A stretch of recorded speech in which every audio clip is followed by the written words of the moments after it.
The title of the talk probably reflects what you hear in your clinical practice. This is really a traumatic incident or episode for a lot of the patients we take care of, and the way we deliver this news, I think, is absolutely critical. At the end of this presentation, our goal is for everyone to really appreciate the challenges, pitfalls, and opportunities in communicating concerns regarding fitness to drive, especially in the context of cognitive loss. This, to me, is very similar to delivering any bad news, whether it's news that somebody has cancer, they have end-stage heart disease. The way we present news, present the information is really critical. We can either leave patients and their families with lifelong trauma. They'll never forget if we did this incorrectly or badly, or we can help try to moderate some of the pain that they will go through and some of the difficulty they will go through. So to my mind, communication is actually part of the treatment, and we can do this really badly or really well, and hopefully we're going to give you the tools to do this as well as possible. And then we're going to give you a framework for that discussion so you know where to hang the different points. So these are not theoretical risks. I have had patients fill up the trauma unit at the Ottawa Hospital by causing a big crash, a multi-vehicle crash, even after their license was pulled.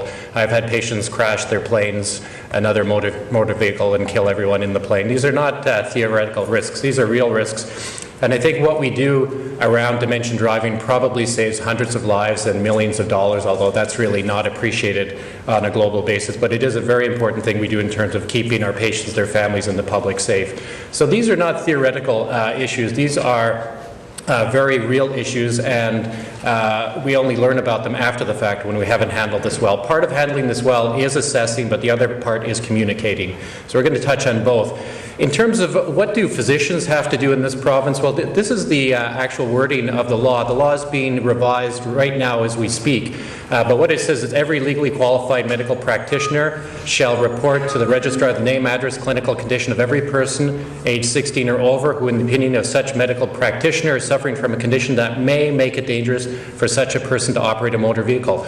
So this is really important. Our job as healthcare professionals is to tell the ministry if somebody has a problem that may put them and the public at risk. It is not to determine fitness to drive, not to pull the license. So the things you're seeing in the media are really gross misinformation when they say doctors are pulling licenses. That is not what we do. We do report information to the ministry, and it's the ministry's job. So that's really important in our communications with patients and families, and for everyone to know what our real role is. So is it enough just to pull licenses, willy-nilly? No. There's a second part to this equation. Driving really is important to patients and to persons, to all of us as we age. It's really a marker of autonomy, of self-reliance. It determines whether a lot of us can live independently or not. Our cities have been built around the car. More people are moving to the suburbs where you actually can't walk to stores and to any banks.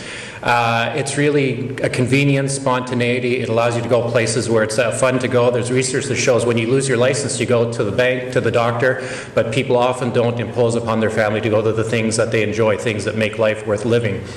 So it's really important for socialization, for integration into the community. So you can flip this to the negative side. If you lose your license, you lose all of these. You're at risk for depression, social isolation, and that will lead to loss of control of your other diseases, and you can end up deteriorating very quickly.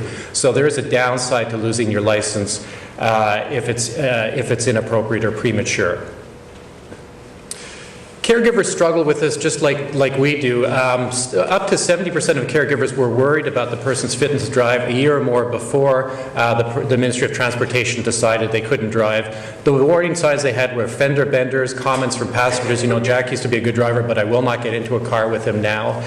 Noticing slow reaction times, inattention to other drivers, being very focused just on the center point. But just like us, most families are unable to discuss the problem. They're concerned that if they do this incorrectly, they're going to be taking independence away. So they have mixed emotions just like we do about addressing this issue, because we want people to be independent, fully functional, fully integrated, but we also don't want them to injure or kill themselves, their families, or other people. So we really have to look at that balance point. So people do, most senior drivers are the most responsible drivers on the road. It's just that, 0.1% that shows up in the newspaper that the media will use to paint all seniors with sort of a dark brush. Most seniors, when they have problems, start to have problems, they do seek help, they do decrease the speed and the miles driven, they avoid dangerous conditions and dangerous weather or traffic conditions. and they drive more cautiously, and many will take refresher courses. So the majority of seniors do actually act responsibly, and when you see those media reports, that is not representative of the vast majority of seniors. So it really is a balance of, you know, is the person at risk, or are they a responsible driver? And yeah, that's a great picture. So how important is this from the perspective of healthcare? Well, looking at these two graphs, what I'd look at is the one on the right first, the projected change in collisions by driver age. So as we go from 2006 to 2026, it's predicted that the real increase in crashes, in car crashes, will occur in the over 65-year-old group. Because more and more of those drivers, more and more of that age cohort is driving, and appropriately so. It's maintaining their independence. But that's where we're going to see the big increases in crashes. It won't be in the younger age groups. Then look at the graph on the left. What will that mean? That's going to be more fatalities to that age group and more serious injuries. And these injuries are quite serious. When a senior gets involved in a crash, it takes them longer to recover. More of them do not recover fully. They end up in wheelchairs in long-term care. These are really serious events for seniors and for their caregivers, which are often senior and living and in the car with them during the crash. The other thing that happens with senior drivers, the majority of crashes are multi-vehicle crashes. You can imagine the stressful, the most difficult maneuvers. One would be merging into traffic. Think of yourself merging into the Queensway. And the other is crossing left across incoming traffic or oncoming traffic. So that's why seniors do get involved in multi-vehicle crashes, because of those maneuvers. So what else do we need to know? That most crashes do occur close to home. And that's interesting, because there is a move now to look at should we have degraduated licensing in Ontario like they do in other provinces. And I think that really needs to be looked at very, very carefully. The evidence has to be looked at carefully. Will that maintain independence, or will that put seniors or persons with dementia at excessive risk and put the public at excessive risk? I think we need to be careful not to go into that just because it's politically expedient and, you know, will garner the senior vote. We can't be irresponsible. We can't put people at danger just for the optics of looking good. We have to be careful that any advice or anything we recommend will also keep people safe and not put them in a wheelchair and not kill them. So I would caution you, when you hear about degraduated licensing, think twice, think very carefully. Is this really a good idea? When you dig a little bit deeper, we don't know. The evidence has to be looked at in greater detail. So the errors occur at intersections, traffic lights, and changing lanes, and we see that on the on-road tests. So at what age groups do people crash? This is a classic U-shaped curve. It's younger and older drivers have the highest risk. This overstates the fact. This is per kilometer driven. If you just look at seniors, you still get the U-shaped curve, but it's dampened down a little bit if you just look at age, but you don't look at per kilometer driven. Nevertheless, there's a higher crash risk in younger people and older people. In younger people, it's because of inexperience, risk-taking behavior, and substance abuse. It's a police issue and a training issue. In older patients or older people, starting at age 70, 75, we all just start to accumulate medical illnesses that impact on our ability to operate a motor vehicle, and we start to accumulate medications that can impact on our ability to operate a motor vehicle. So that second part of the curve is an opportunity. That's where we can help people. That's where we could better control the medical issues that could impact on driving, where we can minimize the medications with deprescribing that could impact negatively on driving, or whether we can advise people that now you've passed a threshold where it's just not safe to drive anymore. You're putting yourself, your family, and the public at risk. And once again, remember, physicians in Ontario don't make that decision. We forward the findings, as the public would want us to the ministry, and the ministry makes that decision. So what do we need to drive? What a cool slide. So we need a few things. We need cognition. Cognition is not multimodal. There are various elements of cognition. You can imagine yourself behind the wheel. You really need to have focus, vigilance. You need to be able to have good judgment. You have to have insight into what other drivers are going to do and what your own skills are, and you need to plan ahead. Vision isn't just one thing. There's acuity, there's depth perception, there's scanning. We know people with dementia have a problem not looking at things. Many of us, when we're driving, we look at something. If it's not relevant, we don't go back to it. People with dementia will keep going back to it rather than focusing on the important things. So there's a selection issue going on. And then there are visual fields, night vision, glare accommodation. So there's various elements of vision. Hearing may or may not impact on driving. That part of the research is not terribly strong, but motor skills are important. You really have to be able to hold the wheel. So if you have arthritis, a stroke, something that prevents you from holding the wheel, feeling the wheel, turning the wheel, that's important. If you can't turn your head to do a shoulder check, that's important. If you can't feel the gas pedal or move your legs fast enough, that's important. That has caused many crashes. So a lot of times when we deal with persons with dementia, it's more palatable to focus on the physical, that physically it's not safe to drive. So we do that. It's not just the cognition that we focus on. So you do need to be able to feel your feet and your hands, and you need to be strong enough and coordinated enough to move the vehicle appropriately. So, in driving and dementia, a lot of people, when they develop dementia, they lose awareness, self-awareness, so they're not aware of their deteriorating abilities. That's very different from other seniors.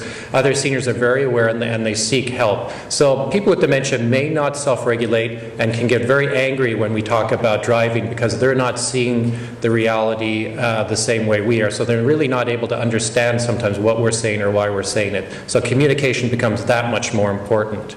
So the other thing that happens is we often don't do sort of planned driving cessation, or we don't plan for retirement from driving, so it comes like a bolt out of the blue, which is very traumatic. So we really have to look at how can we stretch that out and give people more of a warning.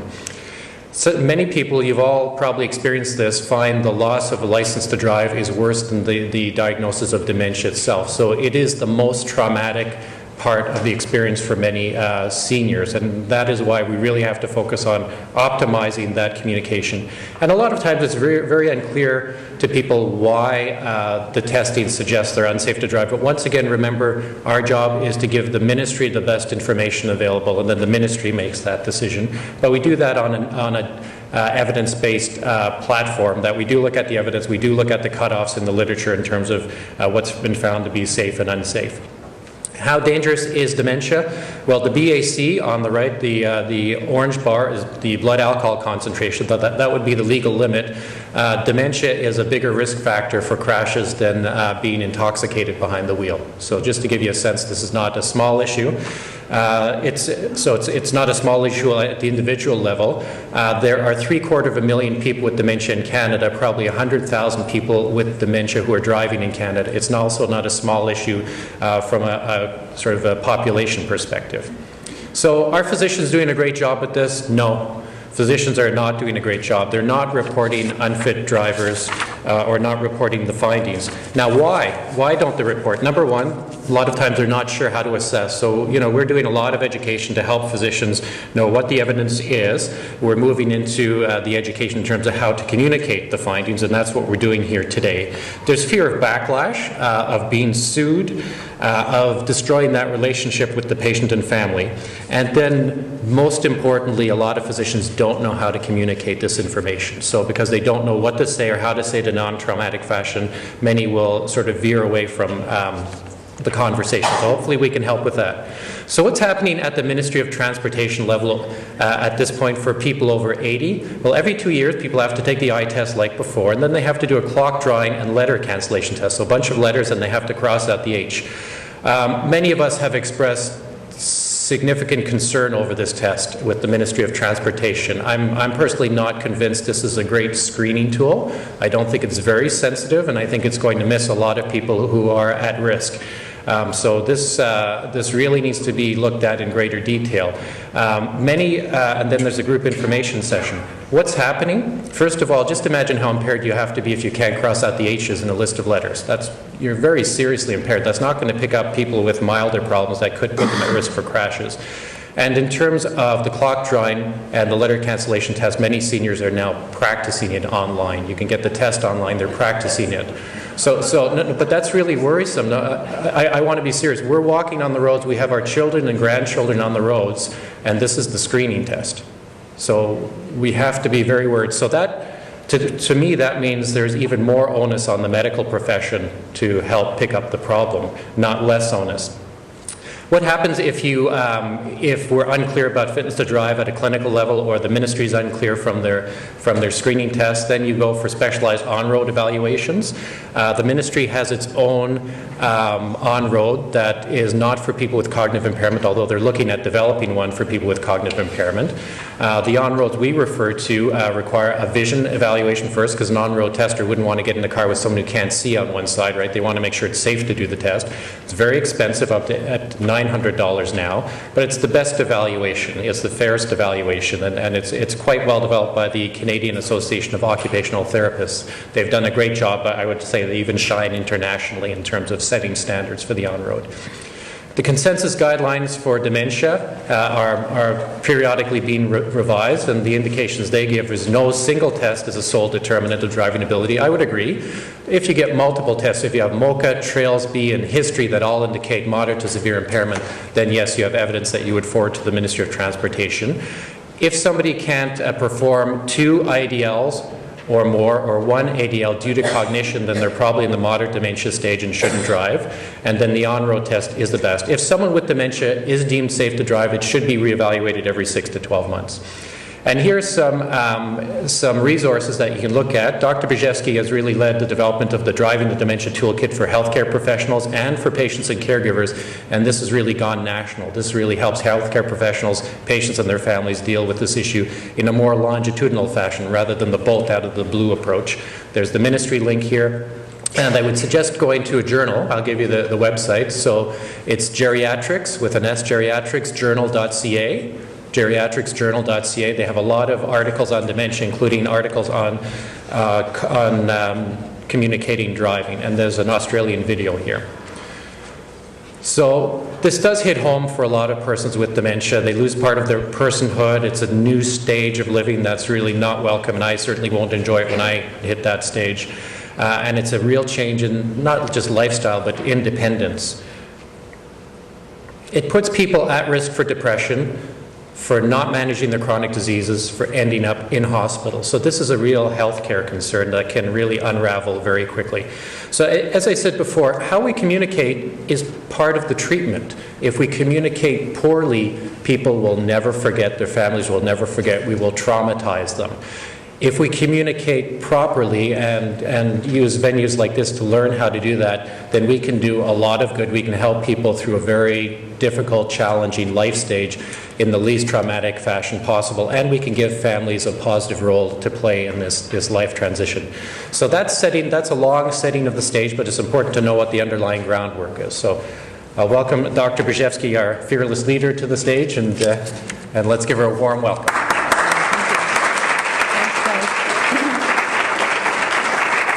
So good morning, everyone. Frank, thank you so much for really setting the stage for the next part of the presentation. Frank has summarized very well some of the background, the work that's been done in this area, some of the issues and the controversies. We realized, we embarked on this really, Frank, I would say about 20 years ago now. And Ottawa has been a leader in the work around driving in seniors, particularly around dementia. And with some of the work, we realized that we needed more tools to help deal with this. And particularly family physicians have told us that this is something that they need help with. And we looked to the literature, looked to the web to find any information around this, particularly videos. Show us how it should be done, because not really well taught, and there are many ways of presenting the information. And there really wasn't very much. We came across the Nova Scotia website that we showed you a short clip. It has some good information there. There is the Australian video that Frank mentioned. It's actually great. It's sort of like a stickman kind of pictures, and it's good because Australia is very similar, very distributed, rural, long distances, like Canada. When we've presented in Europe, I know when I've brought some of our work there, it's really not an issue. A lot of seniors have fantastic, transportation infrastructure. Not so here. So we developed a video, and with help of many of you here in the room and others, we came up with a script. And we have some videos that we've developed that demonstrate sort of ideal way of presenting information, or how it can be presented the best. Thank you so much. And also a less ideal version, and we have this in 2 languages, both French and English. We hope to develop a module for teaching, but we're going to present to you one of those clips. It's about 8 minutes long. I probably won't have time to go through all the other information, but I will try to touch on it. But I think it's very useful to demonstrate sort of the issues that come up. It's probably longer than the usual conversation. I think we need to underline this, that it's not a one-off event to discuss driving cessation with someone. It's such an important part of their life. But you can do it probably. Sometimes it doesn't take that long, and you can build for this as well. I think for the fact that you're having to address driving cessation. So I think it's particularly important, for to understand that, because it does take time. The videos are, as I mentioned, they're on I think we've included some of the information in the presentation as far as the links. They're in French and English, and you'll see a familiar face here. We have some standardized patients who are the actors, but the physician role, it's always best to kind of try to get the health professionals in their own role. So you'll see Dr. Power in the English version, and Dr. Lemay was very kind to help us develop the French version as we are bilingual. So you have with you a little sheet that kind of has the different behaviors, sort of ideal behaviors on the left-hand side and less ideal behaviors on the right-hand side. So maybe as we go through the video, just see which behaviors are really demonstrated here, and tick that off. And they're based from what's called the Calgary-Cambridge Observation Guide on Communication. It's used for patient-physician interactions. We use it for teaching health professionals. And we try to make sure that this script incorporated the common questions or concerns the patient will bring up. And you can almost see the patient going through the grief phases, right? Of anger, bargaining, acceptance. So it's like Dr. Molnar mentioned at the very beginning. It's like disclosure of any life-changing event and those grief stages. So the other version of the video shows a less ideal presentation, where the physician is rushed, and we're often in that position, so it's a good and a bad. And as I mentioned, there is the Francophone version. So we plan to develop a module that will kind of go through a little bit more through some of those issues and allow future health professionals and health professionals currently in practice who want to develop that skill further. So when we do this type of disclosure, I think, as you saw the physician in this video, you really have to be prepared with all the information. So make sure that the diagnosis is correct.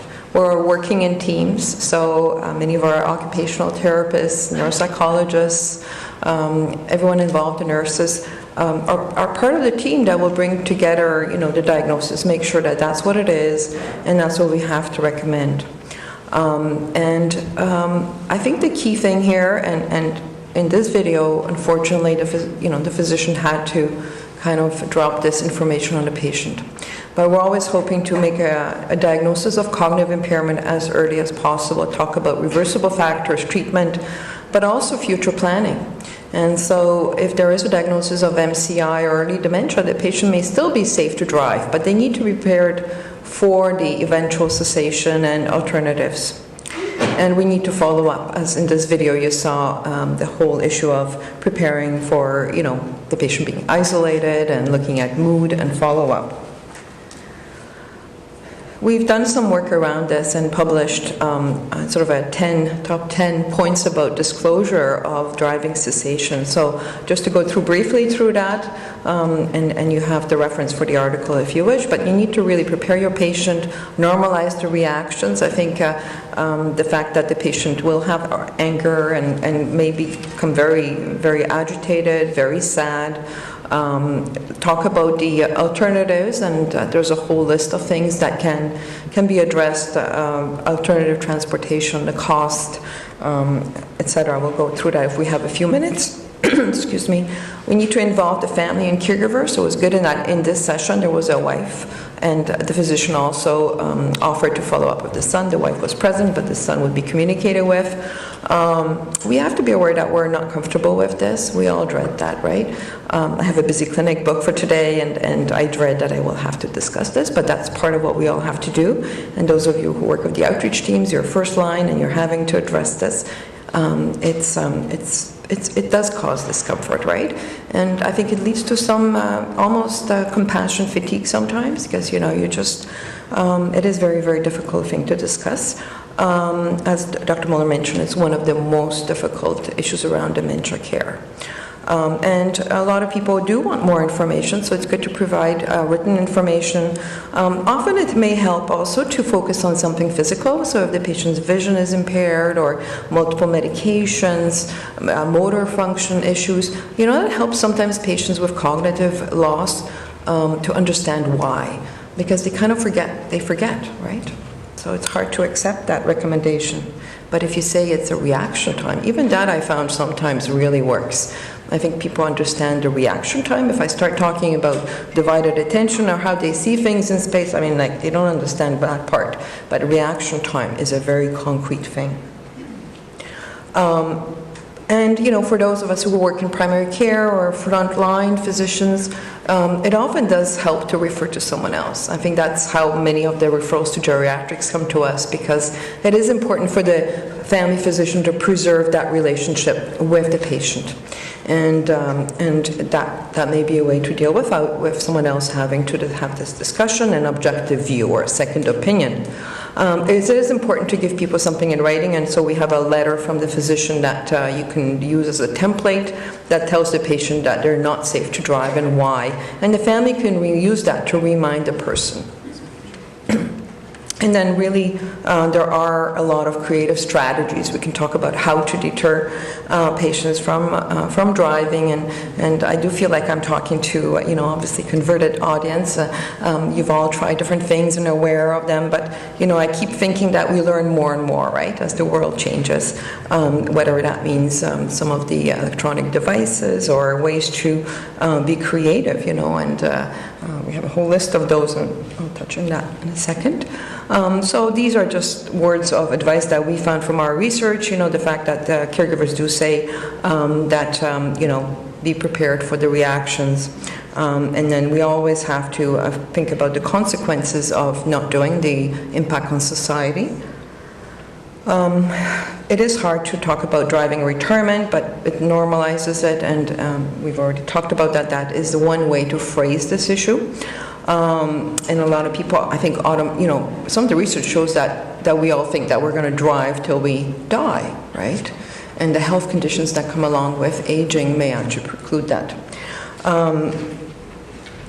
This is something that we came across doing our research. It's very interesting. I don't think we're quite there yet, but because we don't do a very good job on advanced directives. We had a presentation last night about, advanced directives for healthcare in general, for end-of-life care, and, it's not done. How about driving cessation? But this is something that has been published. Hartford has come up with a template. We asked them if we could use it. So it is something that could be, I guess in the early stages of cognitive loss, one could designate someone who's going to make those decisions. Forward thinking, I think it's something interesting. This is a sample of the letter that we have developed that can be given to the patient and caregiver to remind them. I've had patients and caregivers actually, say that, this was one of the most useful things is to have that letter. So you remind a person why they don't have access to the car. So we have developed these toolkits. It's definitely teamwork. I just want to show you those two toolkits. Most of you are familiar with them. They're online. They're free. So they do talk about the different tools. There's one that's for health professionals and one is for patients and caregivers.